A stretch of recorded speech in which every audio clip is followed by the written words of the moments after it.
Right, morning everyone. I'm replacing the drains at the farm, or at the small holding anyway. And don't you just love following existing drains? They're all over the place. These are these horseshoe drains that I was mentioning in the other video, and what sort of happened is there are two sides and they've crushed and then fallen either one way or fallen the other. So you get going along and you get on top of them and they're sort of flat in the trench, I don't know, let's say on the left.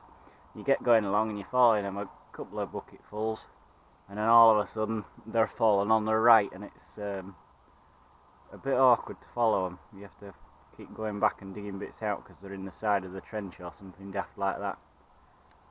But we're managing, we're getting there. And I've got my high-tech levelling instrument, which is, I think it's about maybe 10 foot of aluminium with a spirit level on the top, and we're not doing too badly. It tends to have about an inch in that length. There's about an inch if you lift it back up to level, so it's very rough is the bottom of the trench. I might actually put some sand in to level it out. The other thing that we've got is we've got a drain running up the field there, and then 5 yards further along we have another one, if you can pick that up on the camera, that runs up there about to where that fence is, and then another 5 yards along we've got another one. So the sort of thinking is they've done them every 5 yards, which is pretty close together. I mean, the other one's where that dugout bit is, so it's not far between the two. I'm guessing at some point it was very well drained land, but it needs to be given the state it's in. All I'm sort of doing is taking out the turf and the topsoil and leaving it in this pile here, and the clay I'm putting straight on the tipping trailer and getting rid of. I'm going to put gravel in instead of clay. But yeah, isn't that a lovely straight trench, eh? But yeah, like I say, you have to do sort of 4 inches to one side and 4 inches to other to try and, because I want the pipes out so that we can find these ones that run up the field, because obviously if you start missing the pipe you're going to miss where they run up the field, because what I'm probably going to do with each of these is dig, like, I don't know, 4 foot up or something, just to get us going and start, and maybe try and rod them, because I can't replace all of them, it would be too expensive. But if I can get them going, it'll drain quite nicely. And like I remember a few years ago we rodded this and dug it out every so far along, got it sort of going. It would run at like a maximum, like a hose pipe sort of volume, sort of thickness at rods, you know, and that made a hell of a difference. So, well, it drains sort of this bottom half at field without any of the others working. So if I get a nice pipe in and maybe the odd one running up the field, it should work wonders. But I'll stop yakking on and get on with it.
Right, so I just thought I'd show you what sort of state this is in as a pipe anyway. I've just shown you digging out a little bit, but as you can see, it's supposed to be a sort of horseshoe shape and it's kind of compressed. Now this bit here is in quite good shape really, because it's still sort of straight. Some of them have folded that way and some of them folded that way, but it's in no condition to sort of be rodding or anything like that. I mean, you can see what there is a slight hole just along the top. That's I think where we got the rods through it a few years ago. It took bloody ages to do, because we had to sort of, you could rod it maybe a couple of yards and then you had to dig a hole out and dig out where there was one that was completely flat and then rod it a few more. But yeah, we're getting through it, getting there. Try and keep it tidy. I'm not going, like I say, I'm gonna put just a very thin ½ an inch bed of sand in, just to take out some lumps and bumps, because the land's very stony as well as clay, so you get a stone and you get a hole sort of thing. Like, I'm trying to get the stones out of the bottom as I'm going along so the pipe's not sat on it, but yeah, it's coming out fairly nicely.